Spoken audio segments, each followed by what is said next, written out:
If you look at the eye model, this is human eye model, we have frontal sinus here.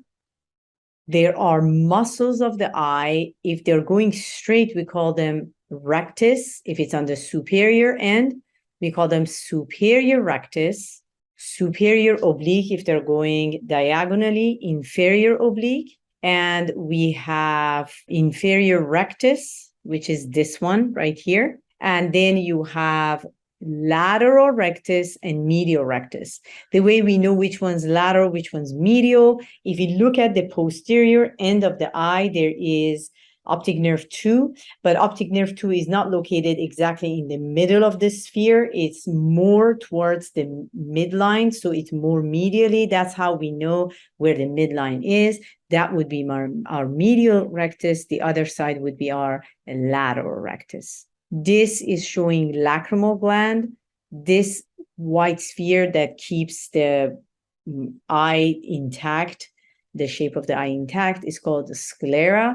And cornea is this clear covering in front of the eye.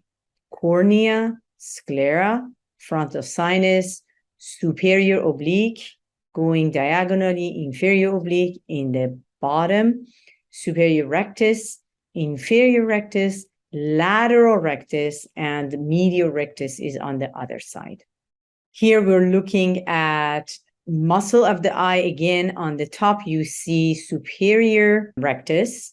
And here we're seeing also lacrimal gland. Here we have cornea, we have sclera, we have iris, the colored part of the eye, and pupil. This is the duct, the canaliculi for the lacrimal gland, lacrimal canaliculi. Here we're looking, again, muscle of the eye is on the top, but this is really, we're going to look at the eye itself. This is the superior rectus again that we're looking at, sclera here, cornea, the clear part of this covering, iris is the color part of the eye, and pupil is the opening that light goes through. Here again, we're looking at the muscle of the eye. Superior rectus is shown, lateral rectus is shown, and here we see frontal sinus, sphenoid sinus, and this is the optic nerve 2. This one is, we're looking at pupil, iris, cornea is the colored part, and cover, the clear cover, the sclera. And here I can see inferior rectus again, inferior oblique again, and we have retina, and below retina, we have choroid. Choroid is that kind of like a black box inside the eye that doesn't allow the reflection of the light going through, and retina is where all your sensory receptor for the eye is located. When we look at the eye, if we make a cross section, coronal section, you have the anterior part that there's a space, it's called anterior cavity. This is in front of the lens of the eye, and in the back of the eye, behind the lens is called posterior cavity.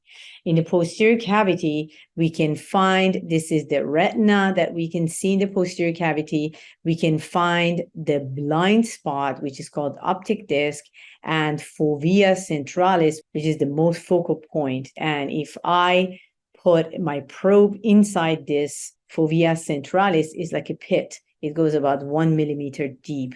Here, you have the most number of sensory receptors. And the optic disc is your blind spot, and that's where all the nerve ending ends to merge to optic nerve 2 and connects with the brain.